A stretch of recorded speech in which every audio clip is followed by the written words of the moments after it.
My number one struggle was feeling like I was a burden, like I was a problem to be solved, and I was just a bother to people.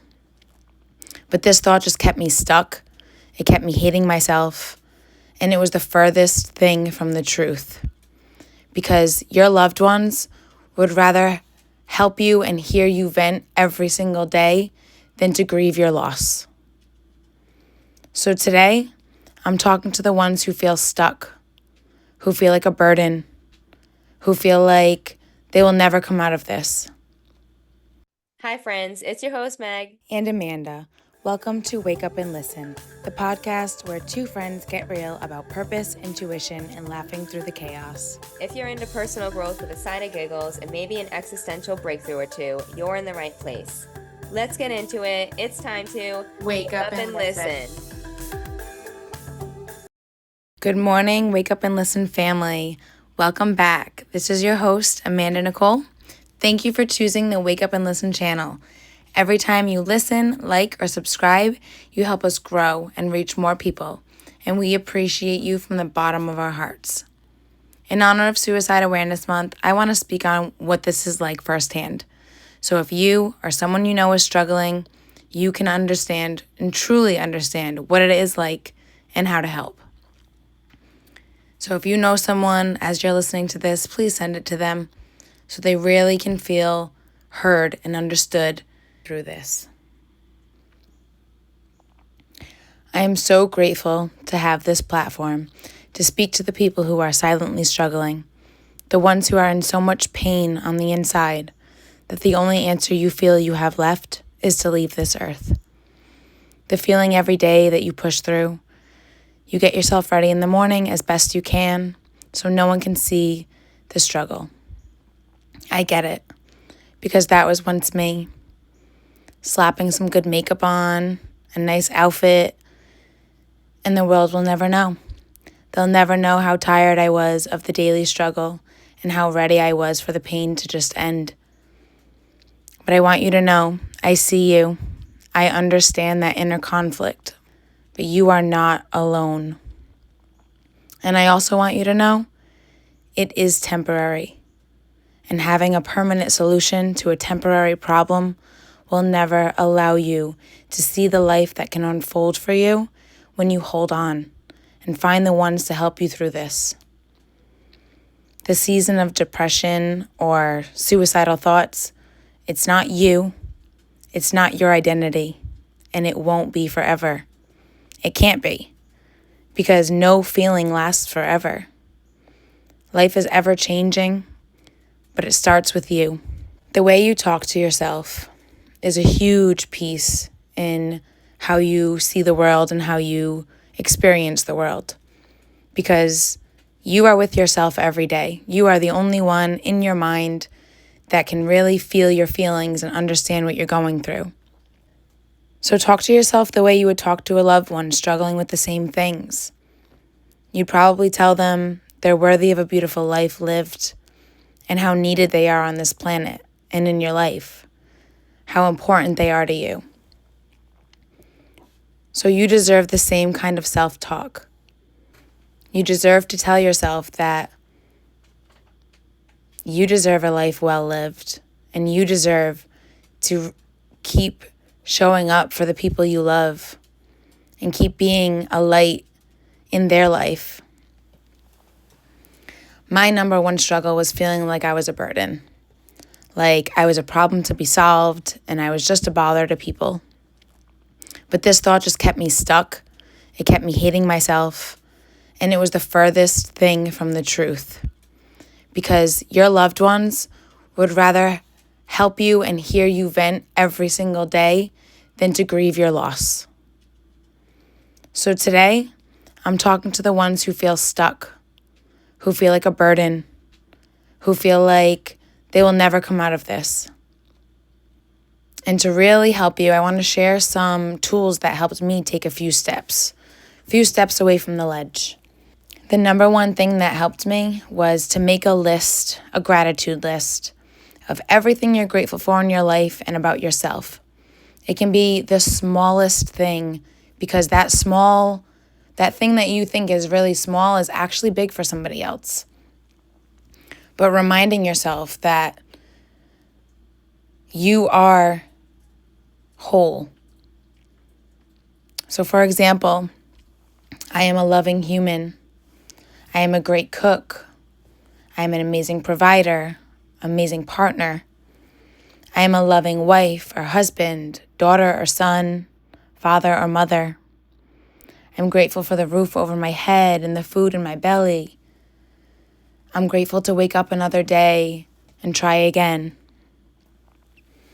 It can be anything that reminds you of who you are, because you are not the depression. You are not the suicidal thoughts. You are not the negative things you're feeling. They are just thoughts and feelings. And you are not your thoughts. You are the one observing them.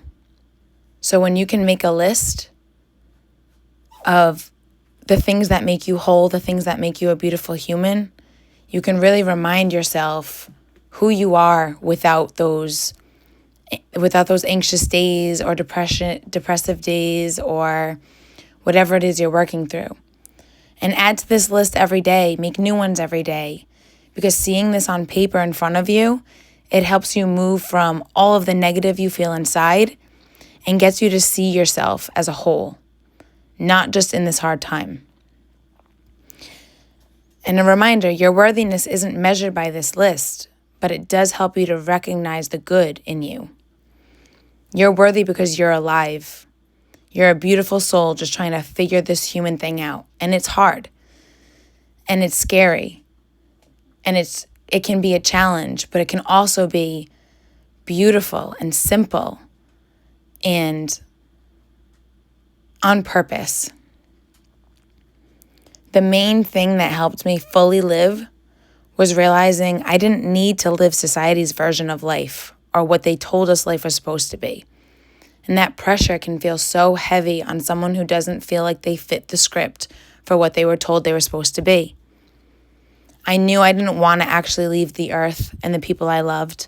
I just didn't want to carry the heaviness and live another day with the pain anymore. So my options changed, and unaliving myself was no longer one of them. I didn't want to go through with that. So I lived a version of life that worked for me. I lived on my own timeline, not the one society had picked out for me. Marriage, kids, careers, owning a home, there's so much pressure to have that done by a certain age. So I threw all that away and lived from a place that made sense to me. I did things I loved. I spent time with people I loved. I created a safe space within myself, because not being able to trust myself was one of the scariest things I lived with. I couldn't trust my anxiety and the depression that would take over so strongly. I couldn't trust what I would do with that. And I did go through a time where I was self-harming. And that lasted about 3 years, from about age 16 to age 19. And I think for me, I felt so much pain on the inside, I needed to feel it on the outside. And nothing made sense. And I went through outpatient programs and a week in a youth mental hospital and more meds and more things that they weren't working for me. But I was also able to meet people who were going through the same thing, and I realized I am not the only one struggling. And when you feel like you're the only one, there's so much more negative things that happen in the mind of thinking like you're the only one who can't handle life and you're the only one that can't live a normal life. And it's so not true. Others are just better at covering it up sometimes. And we don't know what people are feeling on the inside. We know what they show us. And as someone who struggled with this 24/7 for most of my life, I put on a damn good show so nobody knew. So once I moved all of society's expectations of being married and having kids by a certain age, having a good career and owning a home, and when I threw that away and lived from a place that aligned with me, I found a community. One where I wasn't judged, but I was seen and understood for my struggles. Around people that didn't define me by my struggles. And slowly but surely, things started to fall in place. I created a life so aligned with me that I started attracting other things and other people who also aligned. And after throwing away the idea that I had to be married, go to college, have a family, and I really just got serious about my mental health and wellness, the career, the marriage, they found me. And they were more aligned and safe than I could have ever imagined or picked out for myself. Present day Amanda visits past Amanda often, thanking her for not giving up, for holding strong, and knowing I was worthy of living and worthy of being loved. And I want to let you know, I am not a special case. You can do this too. You have a beautiful life that is created by you and for you. You can have that. You deserve that.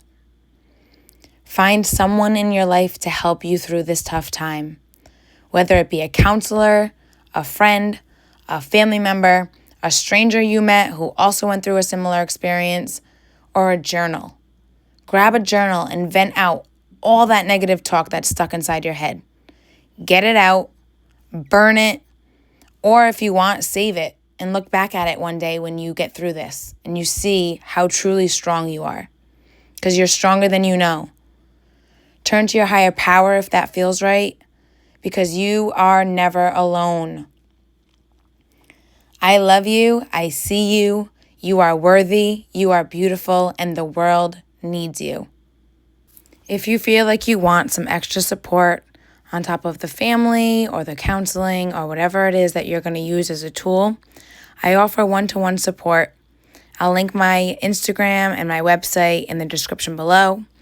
I offer healings and energy work to really see what is in your space and help you move it out and help you become aware and acknowledge of the things that you're carrying with you that may be contributing to how you're experiencing life in this moment. Thank you so much for joining me on this episode. If you know someone struggling with suicidal thoughts, please send this episode to them so they know they're truly not alone in feeling this way. Thank you guys. We'll see you in the next one.